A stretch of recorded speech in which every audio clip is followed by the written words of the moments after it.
What's up guys, welcome back to my channel. My name is Lizette, and if it's your first time here, I'm Lizette. I do videos to inspire you to live a positive and flourishing lifestyle. Why not go ahead and hit the subscribe button, turn on the notification bell so that you are going to be part and parcel of this family. Let me know in the comment section some of those behaviors that you felt like wrong for you to practice while in your 20s, growing old, and you're looking at those behaviors. You're asking yourself, let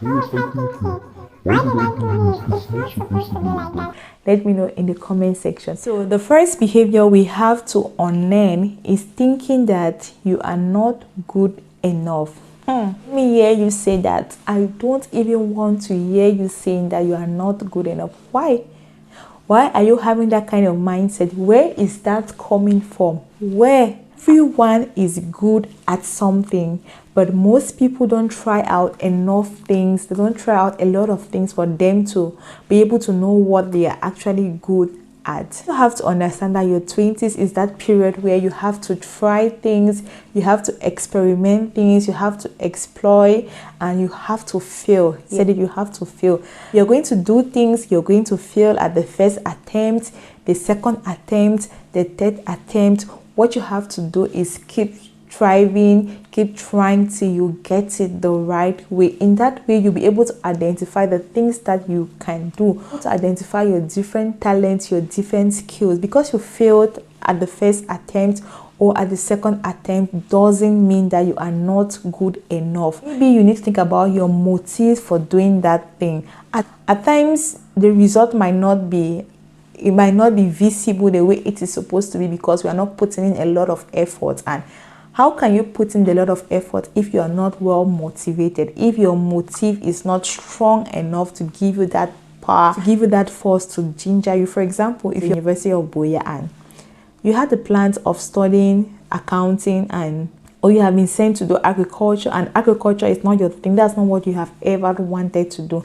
See, you go, you study, but the results will not be the way it's supposed to be. Hadn't been you were doing something that you really love, or you were doing something that you really wanted because you're just doing it to please people, but when you have it at the back of your mind that your motivation is not to please others, but you're doing it because it is for your own benefit, it is for the betterment of your future, going to help you to push through. So you are good enough. It's very, very important.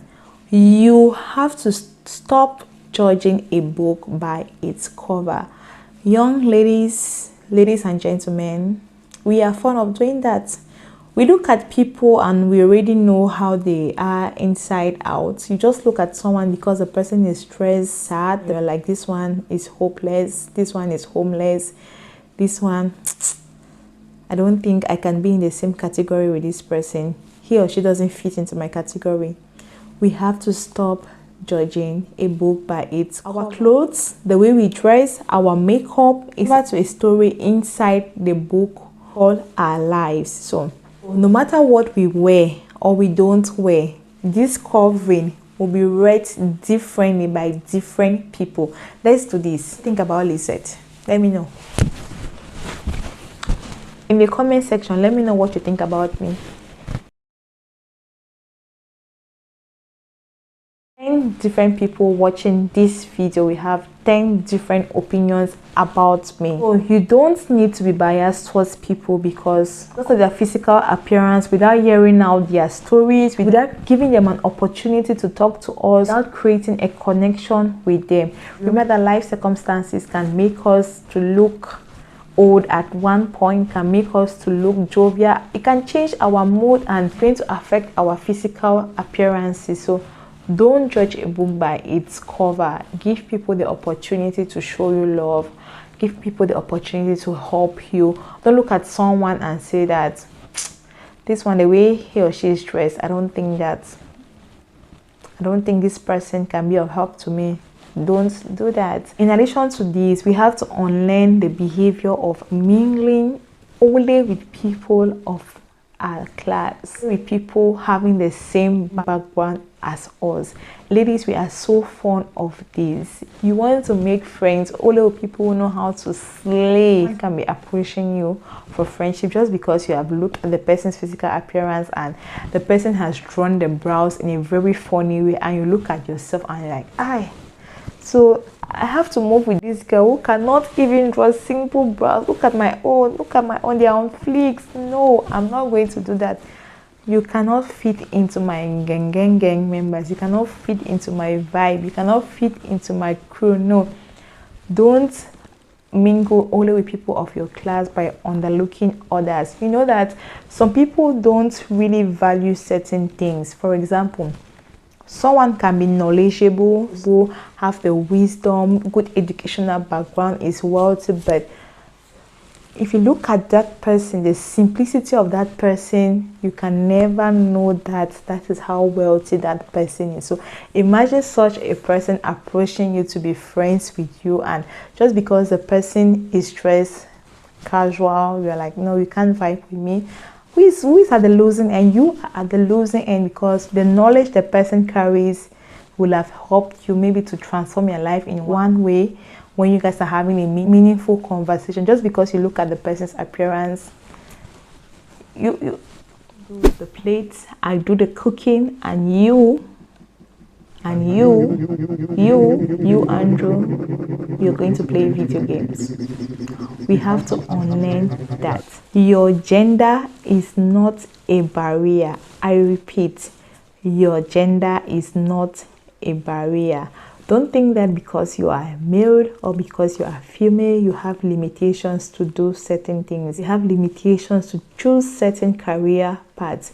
Growing up, we were made to understand this from an African society, or if you have an African background, you understand that growing up, there are certain jobs, there are certain careers that were associated only to the male gender. There are certain positions in jobs that only men can handle, but I'm so happy that that perspective has drastically changed, and I want to say a big kudos.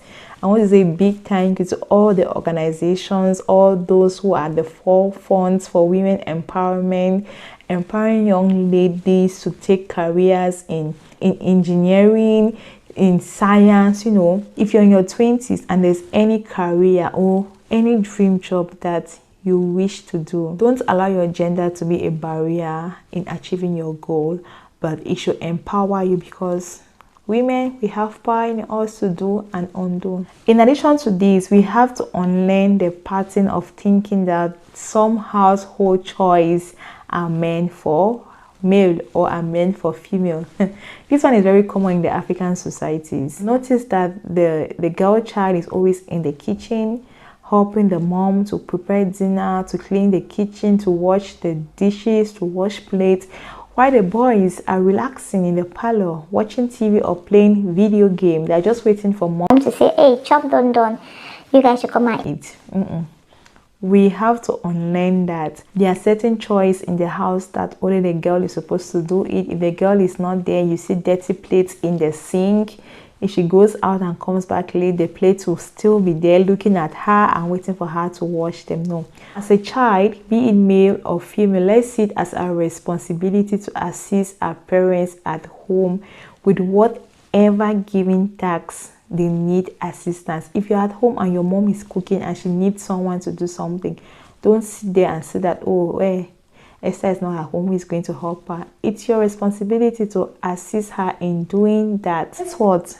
As a boy in your 20s, learning how to cook is a lifetime skill. It's going to save you a lot of stress when you grow older. It's going to save you from making wrong decisions. Imagine getting married to someone you don't love just because the person knows how to cook. Imagine during your bachelorhood, you're going to be spending all your money to eat outside just because you don't know how to boil simple rice. Why? You were playing games. If you're in this category, let me know. You can be sitting somewhere having a chill day and notice some footsteps approaching you. In your mind, you're like, oh, these guys, these men, they can't allow a beautiful, pretty girl to have a cold time by herself. They are coming to toast me. They are coming to distract me. But the thing is, you have to understand that not everyone who wants to have a random conversation with you wants to flirt with you. Not every guy wants to flirt with you. Not every girl wants to flirt with you. In your 20s, don't think that everyone who approaches you on your way wants to flirt with you. No, don't have that kind of mentality. At times, someone might be approaching you because you might have dropped something without your own notice, or maybe they need directions, or they need clarifications, or some people feel like talking to random strangers is a way of releasing them from their stress. So many other things. So don't have that mentality that this guy is approaching me to have a conversation with me because he's in love with me, or because he finds me attractive, or because he wants us to start a relationship. No, don't have that mentality. Sometimes when we are listening to our music or we are by ourselves and we just notice those footsteps coming, you automatically change your mood from this to this.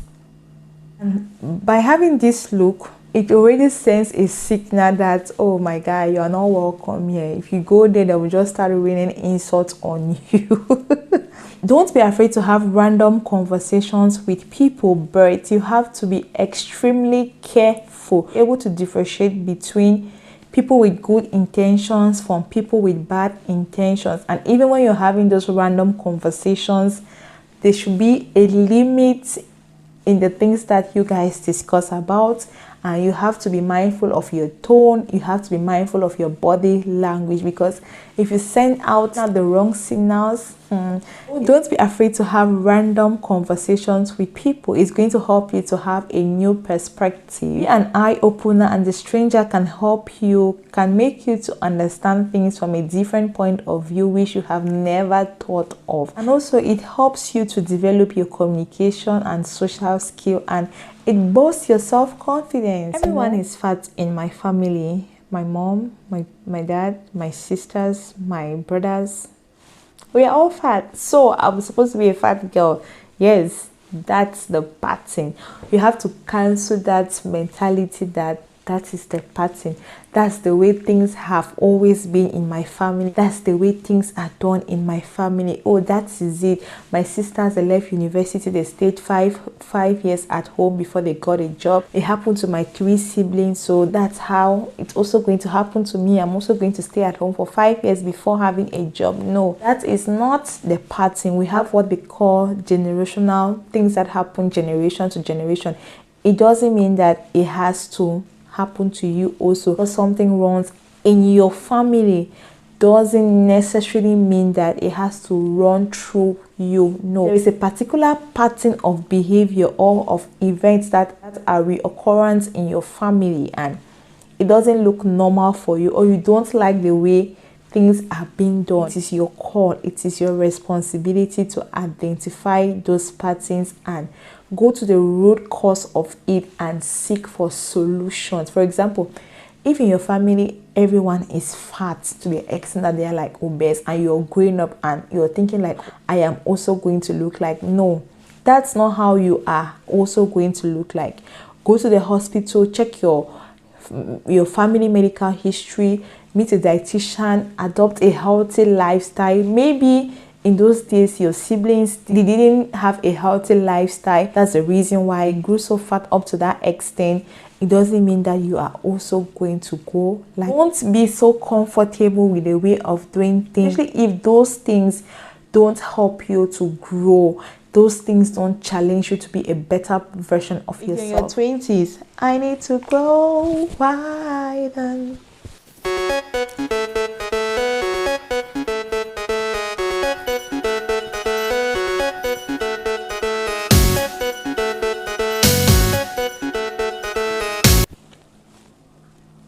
If you're in your 20s, don't ever feel the need for you to go why in order for you to be socially accepted by people in the society or your friends. No, don't feel like that. See, your 20s is that stage, that that age where if care is not taken, you will go off hand. If care is not taken, you will regret in the future that I wish I had used my time to do this. I wish I had invested my time in doing this than partying or the snacks bar in Limbe or in Boya or in Yaoundé. No. So your 20s is that period where you have a lot of freedom, you have a lot of liberty. Some see it as an opportunity for them to explore, to do the things that they cannot do if they were living under the same roof with their parents. And these adventures could be positively and it could be negative. Some people will see it as an opportunity for them to try out different skills. Freedom comes responsibilities, and freedom has an outcome. It can be positive or negative. At times we are being pressurized to grow wild, to take into smoking, excessive drinking, constant late night, just because we want to be socially accepted by our peers, just because we want others within our age group to see us and think that, oh, Lizette is a cold girl, she knows how to vibe, she's doing the things that people in their 20s are doing. No, don't feel obliged, or it is a must for you to do certain things that are against your will in your 20s because you want others to be friends with you, or you want to be accepted within a cycle of friends. Have your fun, but don't abuse it. Don't abuse it. A lot of young people in their 20s, they feel so hopeless. They look down at themselves. They talk down at themselves.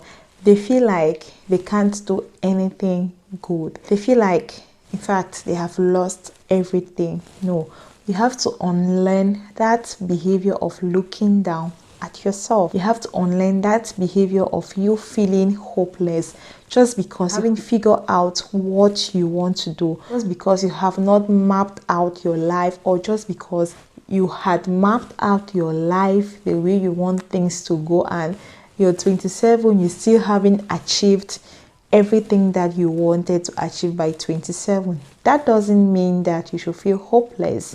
No, it doesn't mean that you should feel hopeless. If you are in your 20s and you haven't achieved anything, don't think that you are a failure.